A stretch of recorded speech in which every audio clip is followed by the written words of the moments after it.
क्या हम ऐसी जगह सेविंग कर रहे हैं जहां से हमारा पैसा ग्रो कर रहा है? क्या हम ऐसी जगह सेविंग कर रहे हैं जहां से हमारा पैसा बहुत ज्यादा ग्रो कर रहा है? क्या हम ऐसी जगह सेविंग कर रहे हैं जहां से हमारा पैसा हमको पैसा बना के दे रहा है?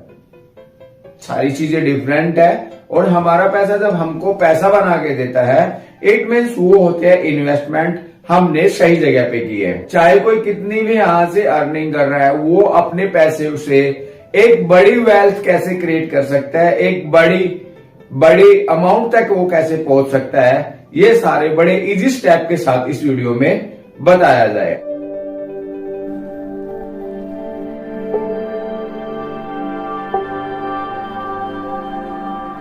अब मैं बात कर लेता हूं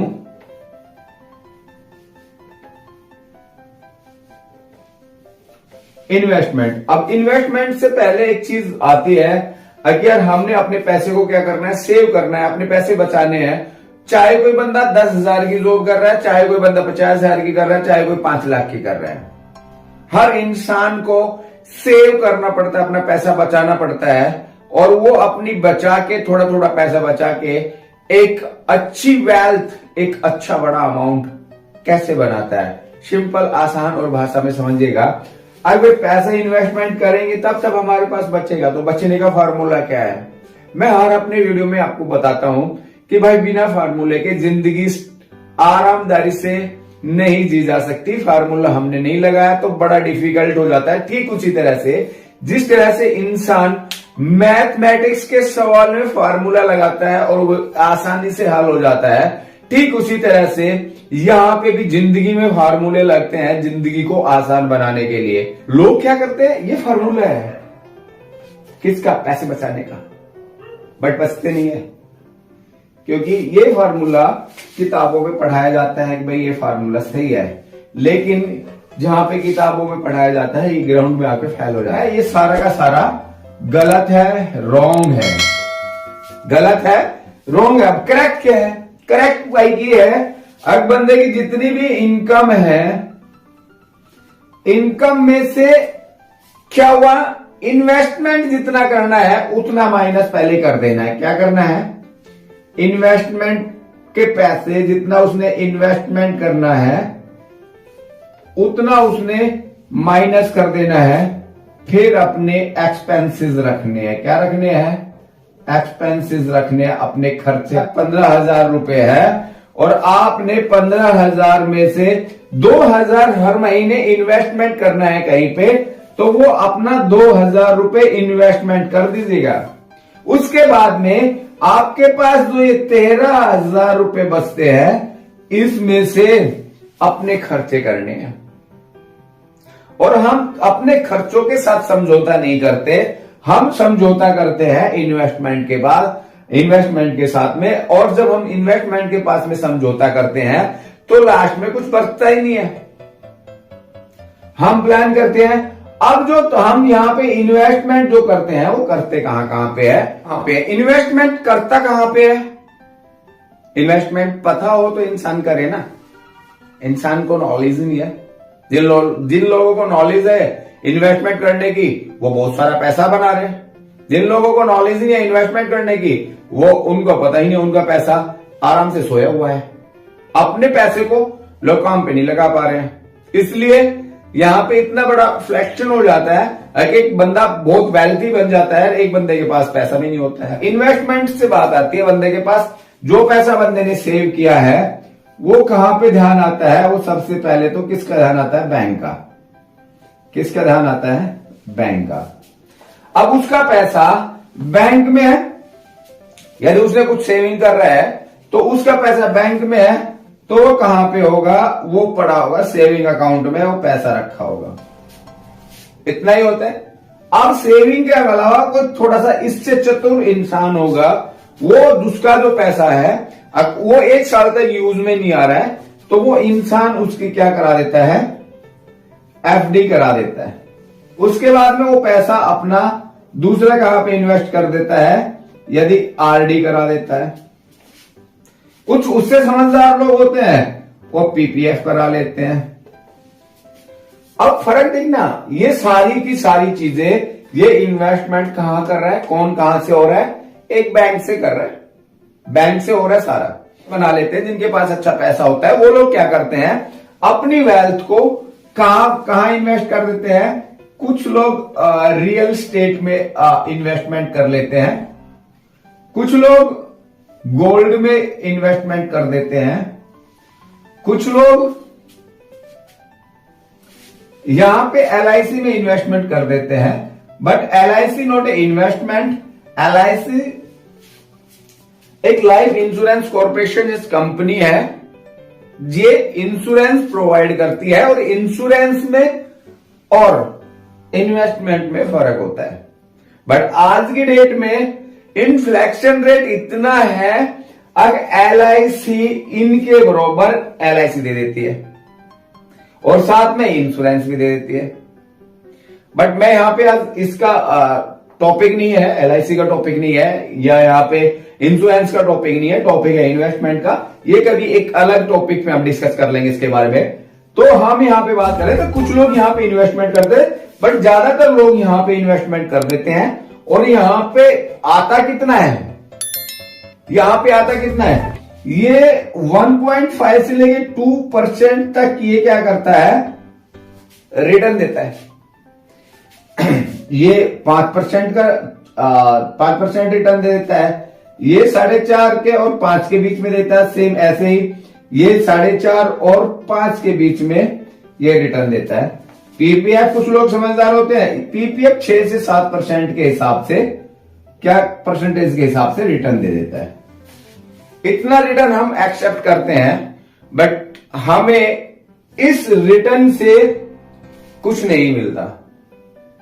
जो ये रिटर्न हमने लिया है इससे कुछ नहीं मिलता। क्यों नहीं मिलता भाई, इसको सारे जो हमारा जो पैसा है इन्फ्लेक्शन खा जाता है। अब यार ये इन्फ्लेक्शन क्या बीमारी है नहीं पता लोगों को। इन्फ्लेक्शन क्या है भाई, आपने 1 लाख रुपए 5% के हिसाब से, यहां पे मैं लिख लेता हूं, 1 लाख रुपए आपने 5% के हिसाब से FD कर दी 1 ईयर की। कितने ईयर की, 1 ईयर की आपने क्या कर दी, यहां पे FD कर दी। मैं इसको लिख देता हूं यहां पे FD। आपने क्या कर दी, FD कर दी 1 साल के लिए। अब ये आपका 1 लाख रुपए आपको 1 साल के बाद में 1,05,000 रुपए मिल जाएगा। हम 2023 से हम 2024 की बात करते हैं, तो जो ये 1 लाख की वैल्यू है, ये 1,05,000 की इससे भी कम होगी 2024 में। महंगाई दर होती है, और इंडिया की महंगाई दर कितनी तेजी से बढ़ती है वो मैं आपको बताता हूं कि भाई इन्फ्लेक्शन रेट इंडिया का एज ऑन एवरेज 6% का चलता है। कितने का चलता है, 6% का। ये मैं नहीं कह रहा, रिपोर्ट कह रही है। अब उस रिपोर्ट को दिखाने के लिए मैं आपको अपने मोबाइल की स्क्रीन पे ले जाता हूं। यहाँ पे आपको मोबाइल की स्क्रीन दिख जाएगी। यहाँ पे आप गूगल पे सर्च कर सकते हो इन्फ्लेक्शन रेट ऑफ इंडिया। यदि आप इन्फ्लेक्शन रेट ऑफ इंडिया यहां पे लिखोगे, मैं यहां पे लिख लेता हूं, मैंने पहले से सर्च कर रखा है तो मेरा सबसे ऊपर यहां पे आ गया इन्फ्लेक्शन रेट ऑफ इंडिया। अब जो इन्फ्लेक्शन रेट ऑफ इंडिया आया है, अब हम इसकी यदि अभी बात कर ले तो ये ईयर वाइज यहां पे दिखा देता। आप थोड़ी सी नीचे जाएंगे तो यहां पे आपको लिखा हुआ मिल जाएगा इंडिया इन्फ्लेक्शन रेट। यदि हम आप इसको ईयर वाइज ले ले तो ये पूरी कंट्री वाइज यहां पे क्या करता है, आपको दिखा देता है। अब भाई कौन सी कंट्री का किस हिसाब से इन्फ्लेक्शन रेट यहां पे जा रहा है, पूरा चार्ट आ जाता है निकल के यहां पे। आप यदि यहां पे इंडिया का देखना चाहते हो तो जनवरी यहां पे जो शो हो रहा है, जनवरी का जो इन्फ्लेक्शन, जनवरी 2023 का करंट इंडिया इन्फ्लेक्शन रेट 6.5 है। ये इन्फ्लेक्शन रेट 6.5 है, और ये जो 6.5 है और एज ऑन एवरेज कभी 0.5% कम हो जाता है, कभी ज्यादा, अमूमन 6% जो इंडिया का इन्फ्लेक्शन रेट चलता है। प्राइस का यहाँ पे चार्ट दिया हुआ है, आप यदि आप इसको स्क्रीन पे देख पा रहे हैं इस पे अच्छे से। फरवरी में 6%, ये वाला 7%, 7.8%। ये फरवरी का इन्फ्लेशन रेट है, ये 2021 का, 2020 का। तो ये पूरा चार्ट आपको गूगल से मिल जाएगा, आप रीड कर सकते हो कि आपका पैसा क्या इन्फ्लेक्शन रेट को, जो आप इन्वेस्टमेंट कर रहे हो, जो अपना पैसा, वो क्या जो आपकी जो इन्वेस्टमेंट है उसको टक्कर दे पा रहा है क्या आपका पैसा इतना ग्रो कर रहा है कि आपके पैसे को इन्फ्लेक्शन ना खाए आपके पैसे को, आप महंगाई दर से भी ज्यादा आपका पैसा ग्रो करें? क्या कहीं पे ऐसा इन्वेस्टमेंट हो रहा है? नहीं हो रहा है एक्चुअल में। अब जब ये इन्वेस्टमेंट हो नहीं रहा है, देन फिर क्या करें? मैं आपको ले चलता हूं, और भी यहां पे साधन है। मैं आपको ले जाता हूं कि भाई यदि आप बैंक में जाके ही, जैसे एक बैंक मैनेजर पूरी ब्रांच में हैंडल करता है, ऐसे ही बैंक में जो मैंने आरडी, एफडी और सेविंग बताया, उसके अलावा भी एक होता है जिसको हम बोलते हैं म्यूचुअल फंड। आप यदि एसबीआई में आपका अकाउंट है तो आप वहां पे जाके पता कर सकते हैं। सर, जो पिछले 4-5 साल में उसने रिजल्ट दिया है, स्मॉल कैप म्यूचुअल फंड है, तो पिछले 3-4 साल का जो उसका वो है, वो कम से कम 25 से 30% का रिटर्न देता है। मैं यहां पे लिख देता हूं SBI small cap fund direct. इसका यदि हम ये चार्ट यहां पे आगे है, आपको वहां पे दिख रहा होगा चार्ट, जो ये इसका जो रेट दे रहा है वो टोटल कितना यहां पे दे रहा है। मैंने ग्रो ऐप का वो यहां पे ओपन कर लिया है। ये continue with Google, yes I am continue, yes.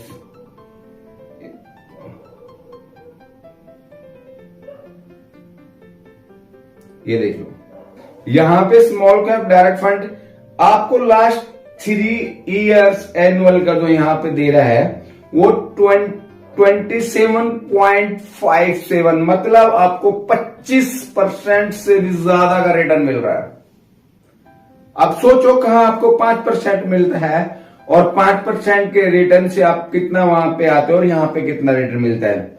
यदि मैं इसकी मैं यहां पे बात कर लूं, ये इसका चार्ट है, मैं आपको दिखाता हूं कि यदि आप कितने दिन से कितना पैसा इन्वेस्टमेंट करते हैं तो आपका पैसा कितना ग्रो करता है। अब मैं वापस यहां पे क्या करता हूं, मैं गूगल पे यहां पे मैं चला जाता हूं, मैं इसको उठा देता हूं, गूगल पे मैं यहां पे जाके मैं सर्च करता हूं क्या। अब यदि आप इसको एसआईपी में डालते हैं, सिस्टमैटिक इन्वेस्टमेंट में डालते हैं, लमसम इन्वेस्ट करते हैं, वो दोनों ही ऑप्शन है, बट आपका पैसा कितना ग्रो कर रहा है, मेरा मकसद है ये दिखाना आपका पैसा कितना ग्रो कर सकता है और आप अपने पैसे को कितना ग्रो करवा रहे हैं। सिंपल, आपका पैसा कितना ग्रो कर सकता है और आप अपने पैसे को कितना ग्रो करवा रहे हैं। अब मैं आपको दिखाता हूं, यहां पे आप डायरेक्टली लिखिएगा एसआईपी कैलकुलेटर।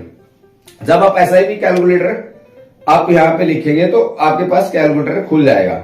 यहां पे एसआईपी कैलकुलेटर मेरा खुल गया है, और मैं यहां पे इन्वेस्टमेंट की बात करूं, अगर भाई मैं यदि आप एसआईपी की बात कर लेते हैं इस स्मॉल कैप डायरेक्ट फंड में, अगर मैं यदि 1000 रुपए भी इन्वेस्टमेंट करता हूं, कितना करता हूं, 1000 रुपए भी इन्वेस्टमेंट करता हूं, और मैं इसको कितना देखा था वहां पे 27% मैं मानता हूं कि आप 20% में एक्सेप्ट करता हूं कि 20% का ही रिटर्न मिलेगा, और मैं 20% के रिटर्न के साथ में मैं इसको यहां पे क्या कर देता हूं, पैसे को सेव कर लेता हूं। साल में आप एसआईपी में यदि 1000 रुपए निवेश करते हैं तो आपका 10 साल में 1,20,000 रुपए होएगा, और आपको वो आपकी जो वैल्यू है 2 गुना नहीं 3 गुना मिल जाएगी।